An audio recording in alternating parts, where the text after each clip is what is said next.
संतों के साथ। आप सभी को जय यीशु। प्रतिवर्ष 13 नवंबर को माता कलीसिया संत स्टैनिस्लाउस कोलस्तिका का पर्व मनाती है। उनका जन्म पोलैंड के रोस्तकोनो नगर के एक कुलीन परिवार में सन 1550 में हुआ था। वे एक अत्यंत लोकप्रिय संत हैं। उनके पिता का नाम जॉन कोस्तिका एवं माता का नाम मार्गरेट क्रिस्का था। पिता पोलैंड की राज्यसभा के सदस्य थे। वे दोनों उत्तम कैथोलिक थे। परिवार के सब बच्चों में स्टेनिस्लास दूसरे थे।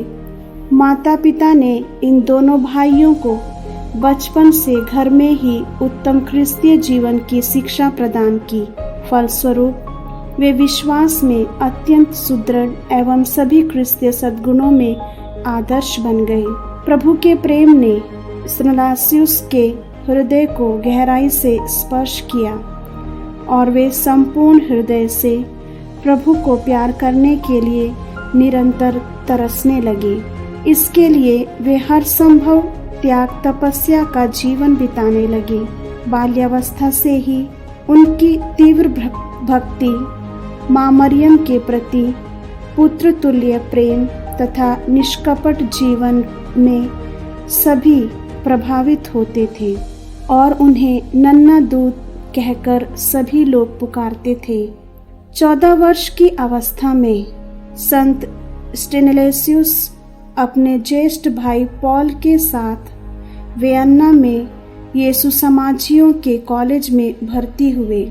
वहां वे 3 वर्ष तक रहे और शीघ्र ही अपने सौम्य स्वभाव, प्रसन्न प्रकृति, सरगम भक्ति एवं धार्मिक जीवन के कारण अपने साथियों के प्रिय बन गए।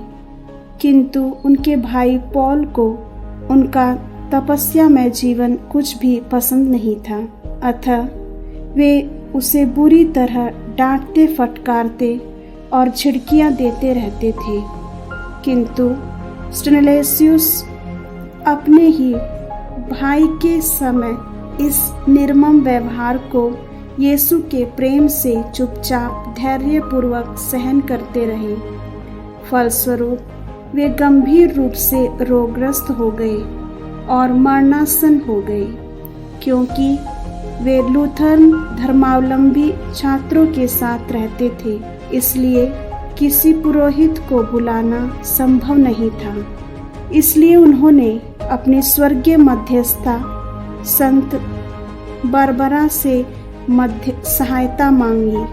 उनका विश्वास था कि कोई संत बारबरा से मदद मांगते वे बिना परम प्रसाद पाए नहीं मरते थे। संत बारबरा ने उनकी दीन प्रार्थना स्वीकार की और 2 दूतों के साथ आकर उन्हें परम प्रसाद प्रदान किया। बाद में माता मरियम ने उन्हें इस बीमारी से स्वस्थ किया। तत्पश्चात वे माता मरियम से प्रेरणा पाकर यीशु समाज में भर्ती होने का निर्णय लिया। किंतु उनके पिताजी उन्हें रोकना चाहते थे। अतः उन्होंने चुपके से वियन्ना छोड़ दिया और रोम के लिए प्रस्थान किया। उनकी वापस यात्रा का कोई साधन नहीं था, अतः पैदल ही जाना था। लोगों से पहचानने जाने के लिए उन्होंने अपना वेश बदलकर भिक्षुकों का सा वस्त्र धारण किया और पैदल यात्रा करते हुए लंबे समय के पश्चात रोम पहुंच गए। इस यात्रा से वे पूरी तरह थक गए थे। वहां वे यीशु समाज के धर्माध्यक्ष संत फ्रांसिस बोर्जिया से मिले और अपनी इच्छा उन्हें बताई।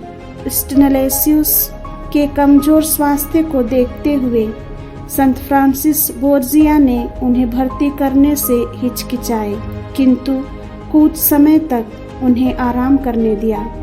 तब उनकी तीव्र इच्छा एवं आज्ञाकारिता तथा सभी के प्रति सेवा कार्य करने की तत्परता को देखकर उन्हें यीशु समाज के नव शिष्यालय में ग्रहण किया गया। उस समय किसी ने यह कल्पना भी नहीं की थी कि उनका जीवन केवल 10 महीने ही शेष था।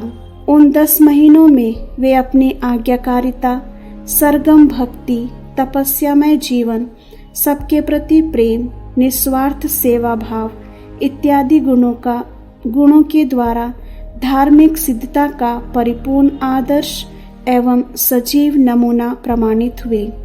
यद्यपि उनका स्वास्थ्य अत्यंत कमजोर था, फिर भी उन्होंने किसी भी तपस्या के कार्य से स्वयं को मुक्त नहीं किया।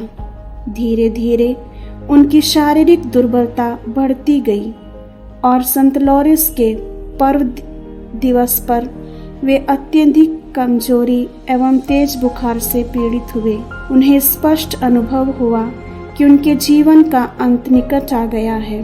इस पर उन्होंने अपनी स्वर्गीय माँ मरियम को एक पत्र लिखा, यह निवेदन करते हुए कि माँ के महिमा में स्वर्गारोहण का महान समारोह वे माँ के साथ स्वर्ग में मना सके।